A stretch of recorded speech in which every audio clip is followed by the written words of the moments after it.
ఓం శ్రీ మాత్రే నమః. ఆశ్వీజ శుద్ధ పాడ్యమి మొదలు నవమి వరకు శరన్నవరాత్రులు గడిచిన మరనాడు జరిగే పర్వదినమే విజయదశమి. భారతీయ సనాతన ధర్మానికి, ఆధ్యాత్మిక సాంస్కృతిక వికాసానికి దసరా ఒక గొప్ప ఉదాహరణ.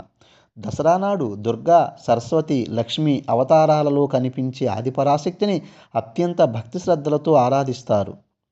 దసరా రోజునే రావణవధ జరిగిందంటారు. అందుకే విజయదశమి నాడు దశకంఠుణ్ణి దహనం చేస్తారు. ప్రాచీన కాలంలో అగ్ని పూజ చేస్తూ అశ్వాలు, గజాలు మొదలైన వాటిని పూజించేవారని కాళిదాసు రఘువంశంలో పేర్కొన్నాడు. శ్రౌతాగ్ని కోసం జమ్మిని, రావిని సేకరించేవారట.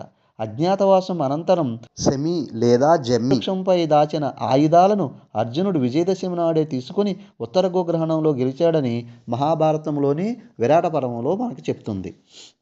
ఈ రోజున కర్షకులు, కార్మికులు, చేతివృత్తుల వారు, ఉద్యోగులు తమ పనిముట్లను పూజిస్తారు. శమీ శమయతే పాపం శమీ శత్రు వినాశిని అర్జునస్య ధనుర్ధారి రామస్య ప్రియదర్శిని అన్న శ్లోకం చదివి శమీ వృక్షాన్ని అర్చించి దాని ఆకును బంగారం అంటూ పిలుస్తూ పలువురికి పంచిపెడతారు. పెద్దలకిచ్చి నమస్కరిస్తారు. ఇవాళ పాలపెట్టను దర్శించడం శుభప్రదంగా భావిస్తారు. ఈ పర్వదినం నాడే చాలామంది శుభకార్యాలకు శ్రీకారం చుడతారు. పూర్వం చక్రవర్తులు దసరా రోజే తమ జైత్రయాత్రను ప్రారంభించేవారు. దశ అంటే 10, హర అంటే హరించేది. 5 జ్ఞానేంద్రియాలు, 5 కర్మేంద్రియాలను అదుపులో పెట్టుకొని సద్వినియోగపరిచి జీవితాన్ని సార్థకం చేసుకోమన్న సందేశమే దసరా. ఈ దసరా వేళ అమ్మవారిని అపరాజిత పేరుతో అర్చిస్తారు.